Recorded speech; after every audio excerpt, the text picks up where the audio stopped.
And let's start with the biggest story of the day, and that is the news that Dewanna Bonner is no longer with the Indiana Fever. It was reported last night that Dewanna Bonner had no intentions on returning to the Indiana Fever, and then the news broke today that the Indiana Fever had indeed waived Dewanna Bonner. After just 9 games and less than 3 months with the franchise, veteran star Dewanna Bonner has officially been waived, bringing a dramatic close to a turbulent stint that risked derailing the Fever's championship ambitions. I think she played bad on purpose. She plummeted her stock to the point where it's not like we could trade her. It's official. It is official, y'all. We have waived Dewanna Bonner per a source. League sources told the Indy Star.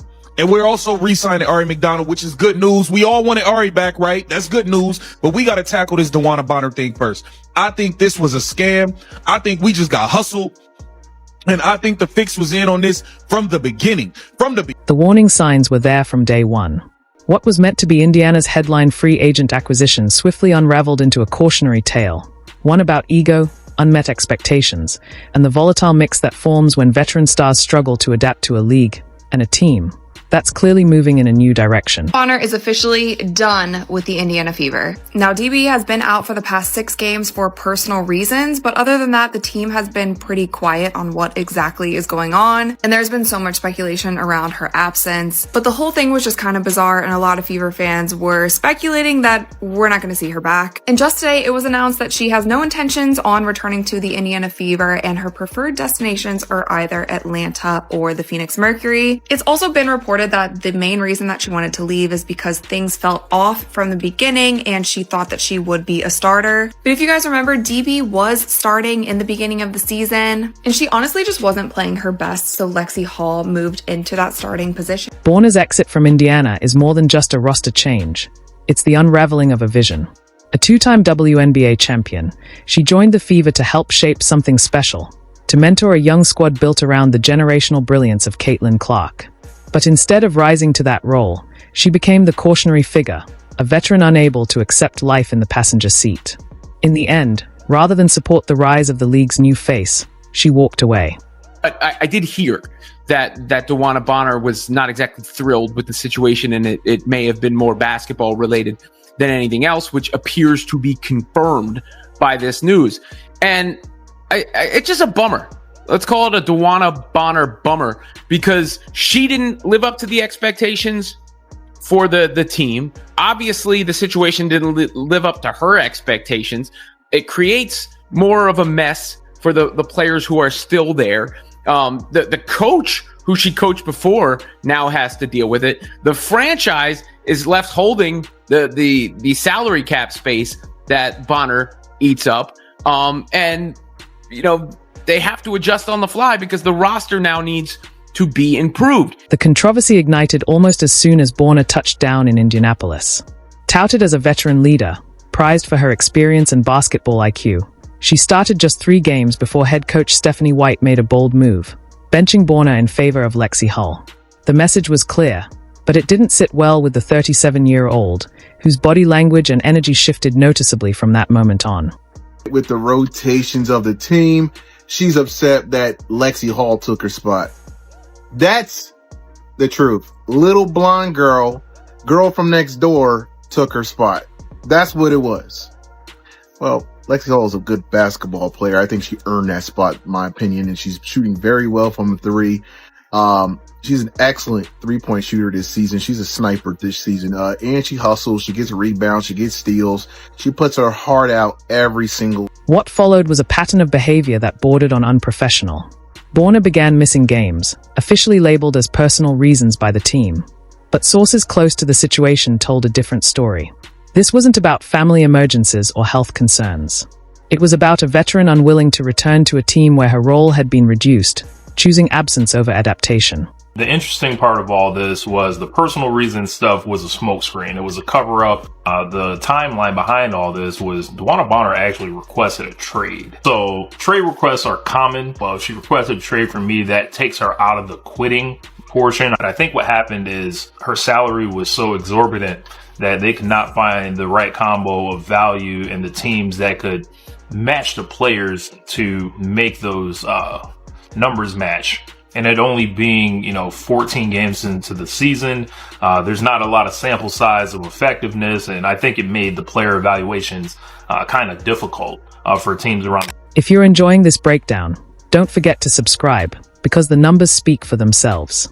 Bonner, who had averaged double figures in scoring for 15 straight WNBA seasons, plummeted to just 7.1 points and 3.8 rebounds per game, shooting a bleak 34.5% from the field. Her minutes dipped to 21.3 per game, the lowest since her rookie year in 2009. But the real issue wasn't performance, it was posture. Multiple sources confirmed Bonner requested a trade, targeting Phoenix or Atlanta as her preferred destinations. That she would either dream, a team featuring Brittany Griner, raises deeper concerns about the toxic undercurrent certain veteran players seem intent on bringing to Caitlin Clark's orbit. Has no interest in returning to play for the Fever. The same sources indicated Bonner's preferred landing spots are with the Phoenix Mercury, her boo thang, or the Atlanta Dream. Bonner's agent, Mike Kund, had no comment regarding his client's standing with the Fever. No comment is a comment. No explanation is an explanation. If we were trying to get back, we would have said, we're trying to get back. We're trying to work some things out behind the scenes so both parties are satisfied moving forward. We don't even get that. That speaks volume. Brittany Griner's presence in Atlanta adds a troubling new dimension to this unfolding story. The 6 feet 9 inches center has become one of the most polarizing figures in women's basketball, especially in her matchups with Caitlin Clark. Analysts have flagged a consistent pattern of overly physical play, including excessive contact, high screens, and what many experts describe as clear targeting behavior. In games against Clark, Griner's foul rate spikes well above her season average, raising serious questions about either officiating lapses or deliberate attempts to unsettle the league's most marketable star. Now, with Bonner potentially joining Griner in Atlanta, the WNBA must confront a disturbing reality. Two veteran players, both linked to tensions with Clark, could soon share a locker room.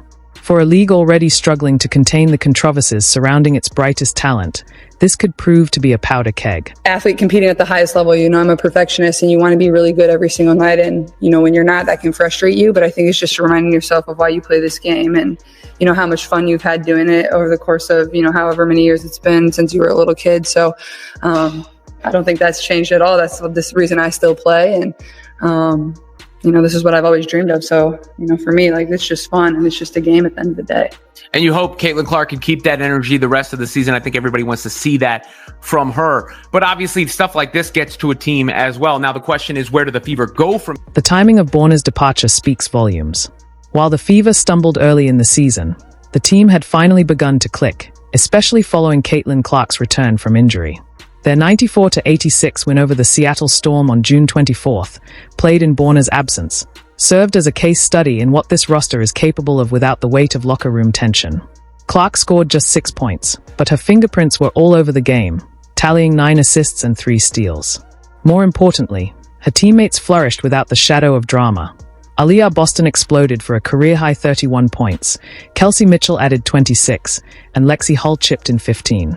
It was a statement win, and one that quietly underscored what had been holding this team back. Obviously, there were reports today that DB isn't or doesn't intend to return to the team. Just what conversations have you had with her and with the front office about that?